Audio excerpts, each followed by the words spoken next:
코로나19라는 전대미문의 위기를 맞아 경제 충격을 이겨내기 위한 노력이 어제도 오늘도 계속되고 있습니다. 국내외 할 것 없이 정부는 막대한 돈을 풀고 있고 기업은 몸을 잔뜩 움츠린 채 이번 위기를 넘기기 위한 노력이 한창입니다. 오늘부터 수도권의 2.5단계 거리두기가 시작되면 움츠러드는 소비와 자영업자의 버티기가 더욱 선명하게 드러나겠죠. 다른 한편에서는 이번 위기를 기회로 삼을 수도 있을 거란 목소리도 나오고 있습니다. 9세대 산업이 타격을 받았지만 그 타격만큼 새로운 산업이 떠오르고 있고 주식시장에도 반영되는 등 새로운 모습이 나타나고 있다는 겁니다.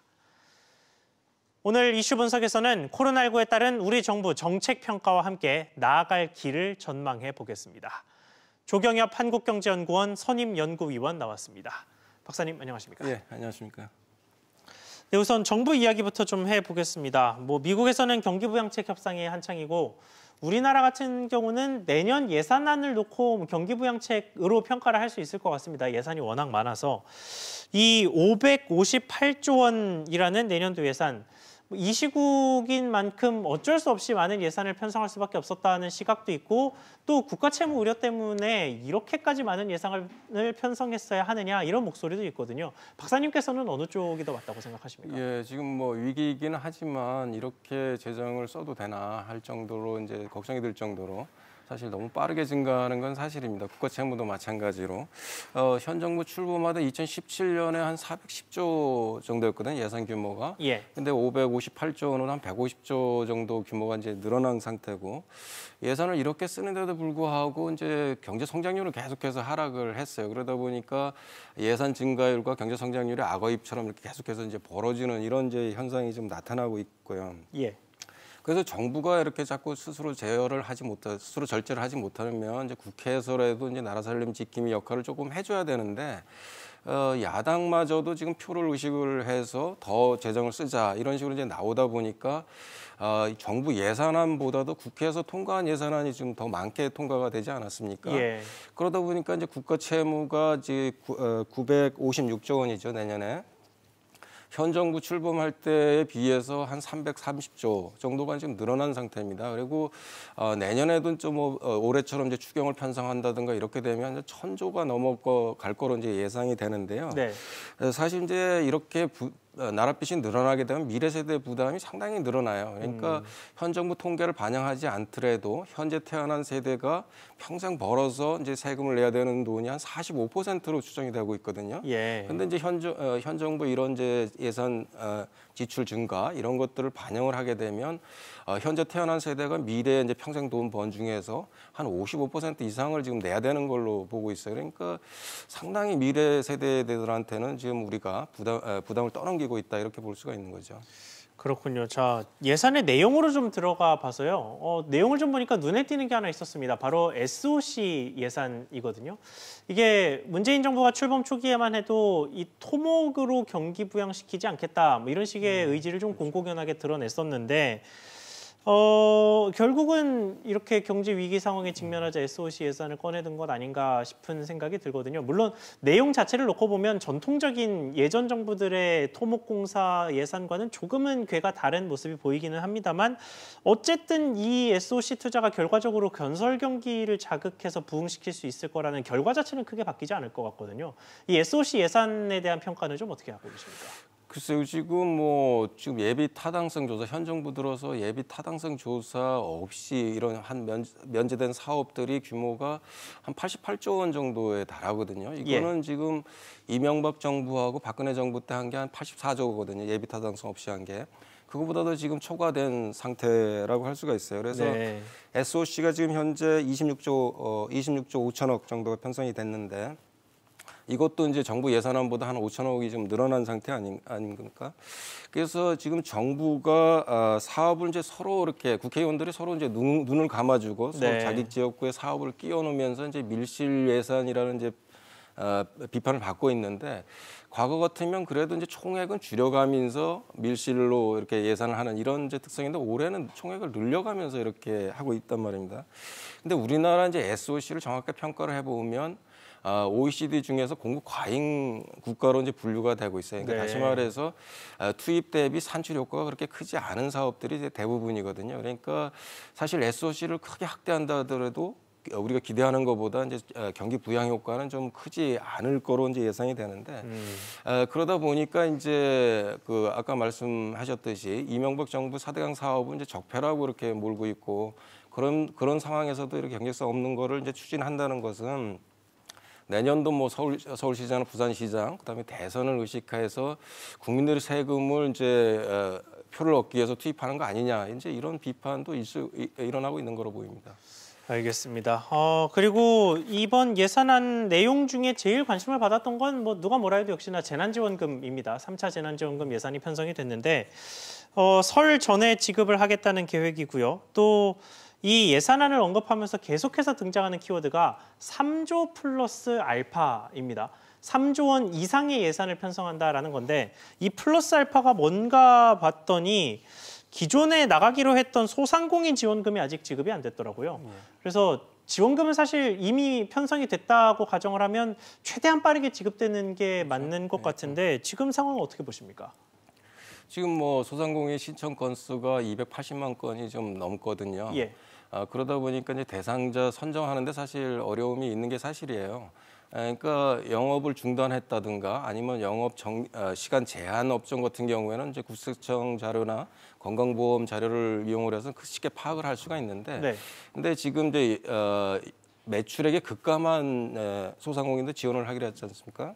근데 매출 급감을 이제 판단하려면 서류 심사를 해야 되기 때문에. 네.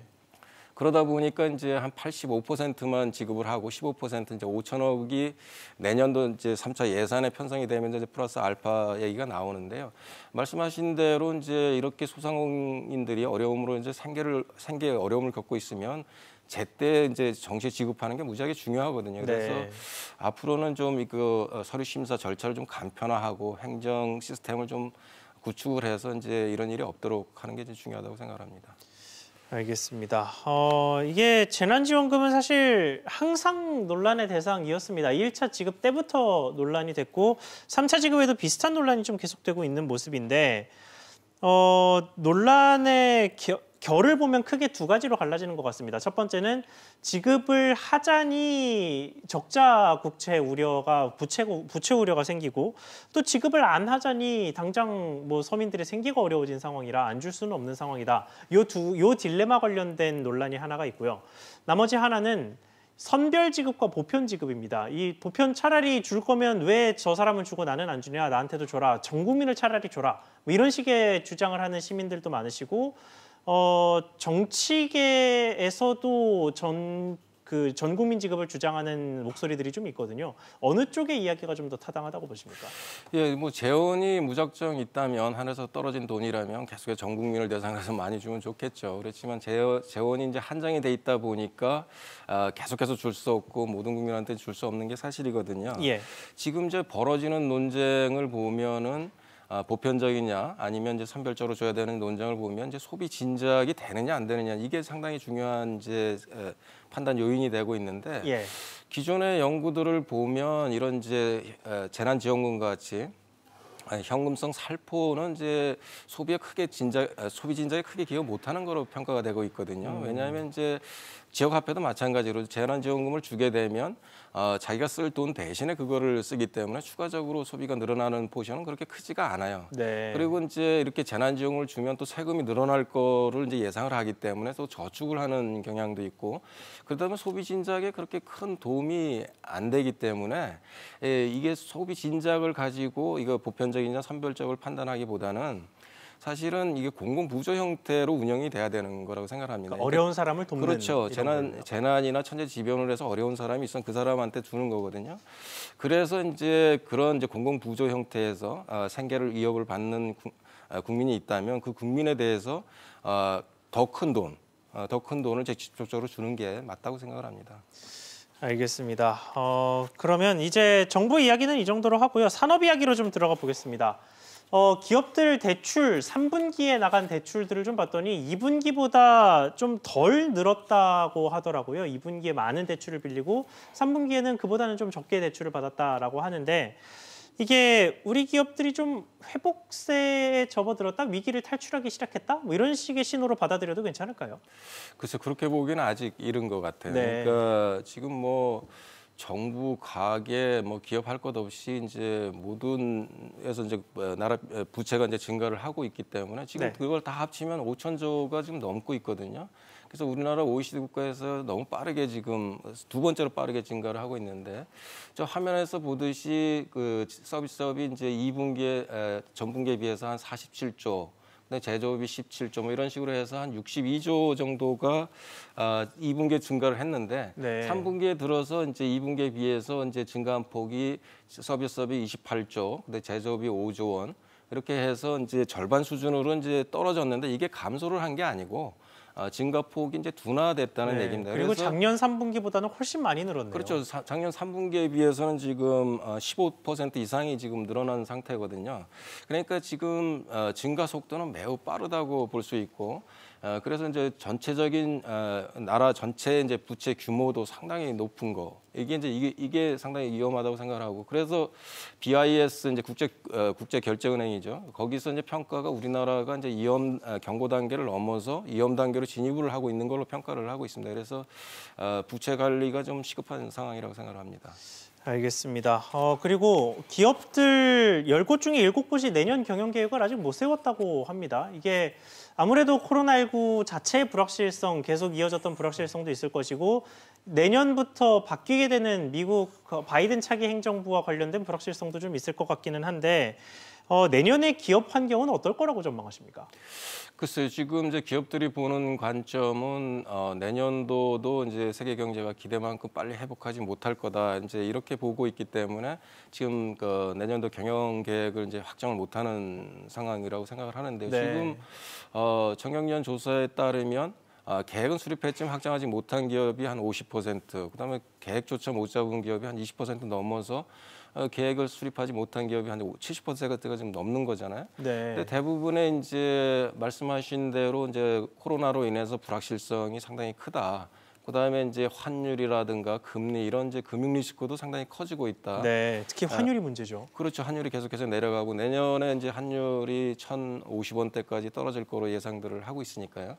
그다음에 이제 미중 무역 갈등은 바이든 대통령이 오더라도 계속해서 더 심화될 거다 이런 이제 예측들이 많기 때문에 사실 내년도가 우리가 기대한 것처럼 이게 빠르게 반등하지는 못할 거다 이런 예상들을 이제 기업들이 하고 있는 것 같아요. 네, 알겠습니다. 그러면 그런 기업들의 경영 불확실성을 사실 뭐 물론 기업들도 자구 노력을 해야겠습니다만 정부 입장에서 좀 도와줄 수 있는 정책적으로 도와줄 수 있는 요소도 좀 있을 것 같은데 이런 걸 해소하기 위한 정책이 있다면 어떤 게 있겠습니까? 예, 지금 제가 생각하기에 너무 이제 지금 기업들은 그러니까 코로나 때문에 이제 사투를 벌이고 있는데 사실은 거기에 발목을 잡는 게 정부라고 생각을 해요. 네. 정부 정책이 지금도 기업규제 3법을 좀 통과시키겠다고 하고 있고 뭐 이런 상황이니까 이제 너무 우리나라가 기업하기 어려운 환경을 계속해서 만들고 있어요. 그러니까 그러다 보니까 코로나 극복도 하나의 부담이 되지만 또 정부 정책이 상당히 부담을 주고 있는 형태거든요. 그래서 지금 너무 어렵기 때문에 기업 규제라든가 이런 이제 국회에서 논의하고 있는 이런 걸 빨리 중단을 좀 하고 조금 기업들이 이제 활동을 좀 넓힐 수 있는 여유를 주는 이런 이제 정책을 펴야 되는데 지금 자꾸 옥죄기를 하고 있는 게 이제 그게 큰 문제라고 생각합니다. 네, 알겠습니다. 오늘 말씀 여기까지 듣겠습니다. 지금까지 조경엽 한국경제연구원 선임연구위원과 함께했습니다. 박사님 오늘 말씀 감사합니다. 예, 감사합니다.